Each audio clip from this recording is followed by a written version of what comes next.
NIÁN, Happy New Year and welcome to a new episode, an evening episode of Dazed and Confused this Friday, the end of a long week, if you ask me, but it is the Chinese New Year, the Lunar Festival. So thank you very much for joining me this evening. If you have done, maybe you're celebrating a little bit later on today. We've been making Chinese lanterns, me and my little boy.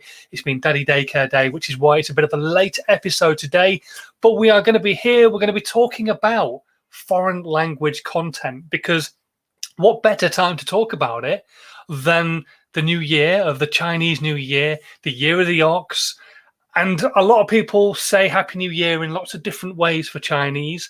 Xinyan Kuai is how you say Happy New Year, but there's Gong Hai Fat Choi, which is another way of saying it in a roundabout way.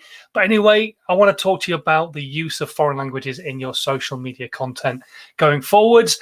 Quick good evening to all of those who've joined us so far, including Ed, who's watching and listening, and most likely as well on Facebook, saying good evening, how are you? Hope you're having a good weekend. Me too, I hope I have a good weekend as well. He's also pointed out my my hair as well. I see you've gone with the no one's going near it lockdown hairstyle. Yeah, after last time when I lost one sideburn completely and the other one was still there, there's no way anybody's touching my hair. In other words, there's no way the wife is touching my hair. But anyway, let's get on to the subject matter at hand tonight, talking about foreign languages in your social media content. If you've got any questions about that or just about social media or video in general, whatever platform you're watching on, stick your comments into the content right now and they will pop up on my screen and I can answer any questions that you come up with, whether you're on Twitch, Periscope, YouTube, Facebook, LinkedIn, wherever you're watching. Just say hello and ask your question and we'll answer them. Anyway, first things first, who am I to tell you anything whatsoever? Well, I'm Simon Scholes. I am the founder and creative director of Perception Studios. We're an award-winning visual marketing agency, and we help brands and businesses create content that makes them stand out on social media. But a few years ago, it became very obvious to me that not every brand, not every business was necessarily in a position to spend money on having content created. But we all know that being consistent on the mobile phone with your social media, that kind of thing, is pretty important, especially for organic growth. Not necessarily if you're doing paid growth, but organic growth, consistency really is a big key to all of it. So I wanted to try and help as many people as possible create content for the brand, for the business, but for free or for at least as little cost as humanly possible. So I sat down and went through a process that I'd used myself. I'd used it with clients. I'd spoken about it on stage when I'd done keynote talks, and I turned it into a book and called it How to 9 Times Your Social Media. And basically, it's a process of everything from planning your content through to podcasting and everything else that can go on in between as well. But the whole point is that I know we're all running businesses. We're all busy. We're all trying to stay alive at this current climate. And we all need as much time as possible. So it's to try and save some time by repurposing the content that you've got, making it work harder for you so you don't have to work as hard on your marketing and you can concentrate on what it is that you do, delivering the value that you've got to give, whatever that value might be, whether it's making something, selling a service, whatever it is. So that's what these lives are all about.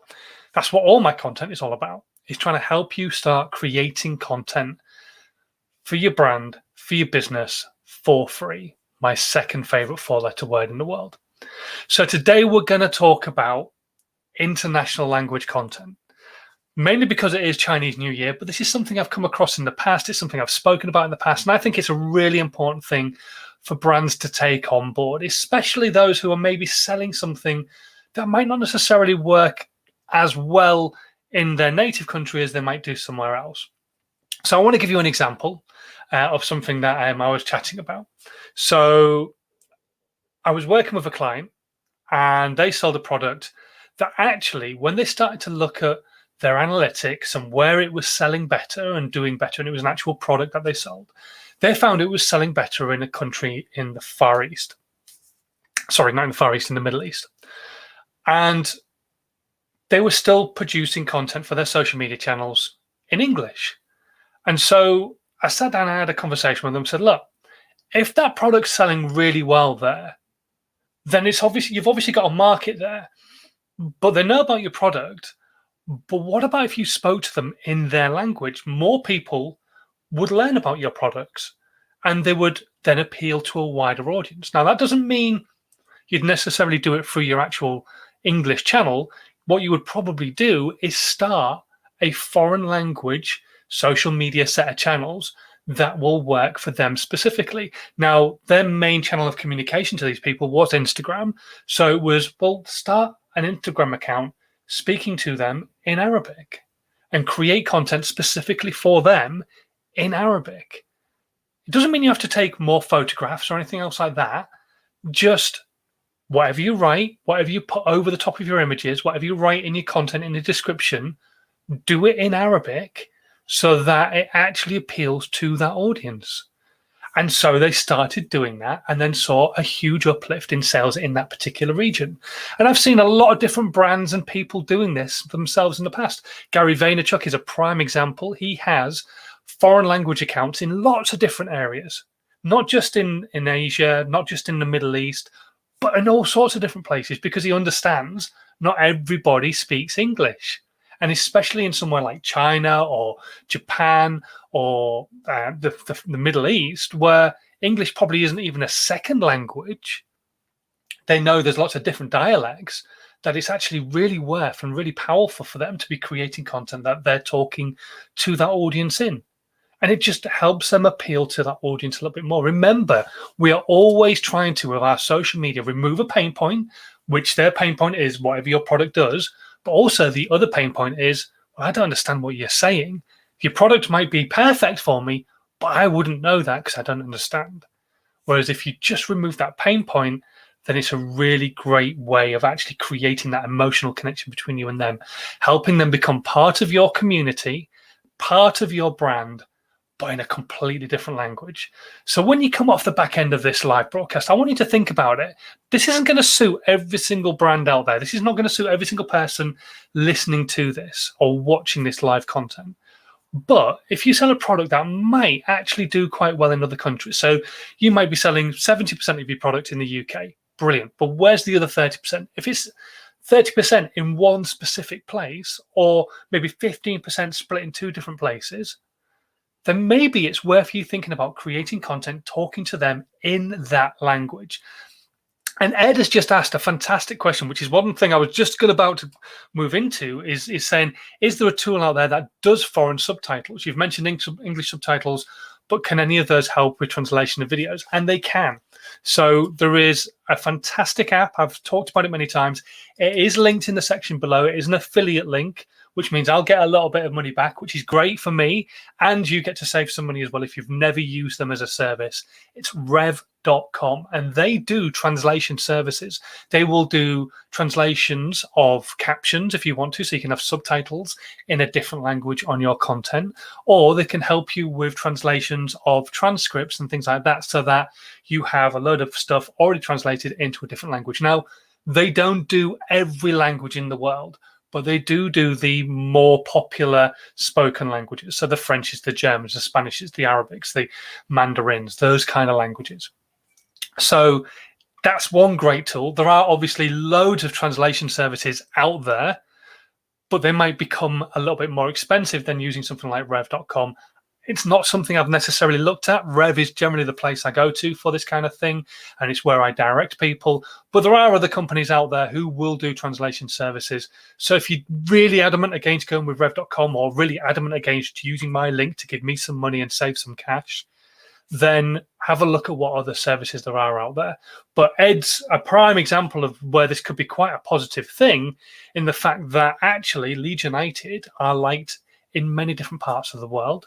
Asia probably being one area of the world where they're probably quite big and liked. So is it worth actually creating content to appeal to that audience? Even though his main content, his podcast, will be in English, is it worth creating content that will draw them into the podcast to either listen, or potentially maybe even getting the podcast translated so the captions that come up are in a completely different language that they do understand? It's all worth thinking about it. So absolutely. Have a think. What will your brand do after this? Do you sit down and look at your analytics properly? Do you sit down and look at where you appeal the most across the world? What are your geographics for your marketing, for your brand, and see what actually happens and go from there.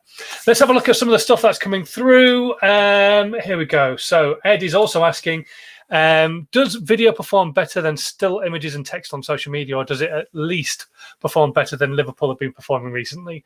Yes, Liverpool have been performing terribly, I will admit that. As for video, it does depend on the platform. However, yes, basically, pretty much every platform is pushing some format of video. Instagram, massively right now. If you are not using Reels on a daily basis on Instagram, you are already losing out. Get using them. Use the music from the Reels that are available on Instagram. Use their music.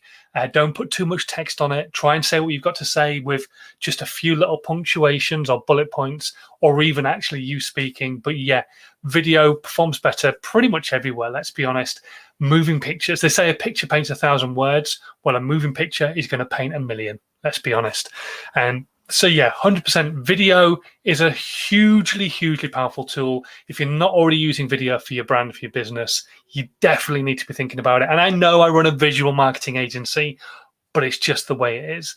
Now, if you want to try and create content that is also going to remove an element of friction potentially for people who are listening, then maybe you need to think about podcasting, because a podcast is a great way of actually creating content for an audience that removes friction, because friction is created by blogs. You have to sit down and read them. If it's an Instagram post, you have to sit and scroll through your phone and find the piece of content that you want to consume, or consume lots of stuff before you get to where one piece actually gives you value. You've got to sit down and watch a video like this. If I go live, you've got to have sat down now for the last 12 minutes and watch me blab on at you and talk bollocks, and you maybe get very, very bored. But when it comes to a podcast, it's really easy for you to consume it, because your phone can download it automatically. And then when you're sat in your car, your Bluetooth can connect and you can play your podcast. Or you could be cooking dinner and playing the podcast, or driving the kids to school and playing the podcast, or going for a run and listening to a podcast, or mowing the lawn and listening to. You can do listening to a podcast pretty much anywhere. Not everywhere. If you're trying to go to sleep, it's not the best unless it's an ASMR one. But if you're laid in the bath, you can even listen to a podcast. So a podcast removes pretty much all potential elements of friction. So 100%, the podcast is probably the most frictionless, but the video is the one that will really help your brand and your business make people stop in their tracks on their social media and actually watch and potentially get some value from it and become a fan of your brand, a fan of your business, and a part of your community. Okay, right, we're going to call it a day there. It's a short one today, I know, but it is Friday night and I've got a coffee to drink and bath time to go and have, and not my bath time, the little ones. So I will say thank you very much for watching. If you are brand new, as always, whatever platform you're watching on, how about you maybe watch with the share button pressed? That would be nice. Share it with your audience, get more people watching, get more people listening, get more people in the community, get more questions asked. That would be really cool. But until Monday, when I will be back again, hit that subscribe button so you'd never miss out on when I'm going live. Hit the notification bell if you're watching on YouTube or on Facebook. And until Monday, stay safe and have a fantastic weekend, and a really good Valentine's Day as well on Sunday. Whether you're single or attached, do something special. We're not getting a lot of special time at the moment, are we? Let's be honest. So do something nice for yourself, whatever that might be. And I'll see you on Monday. Have a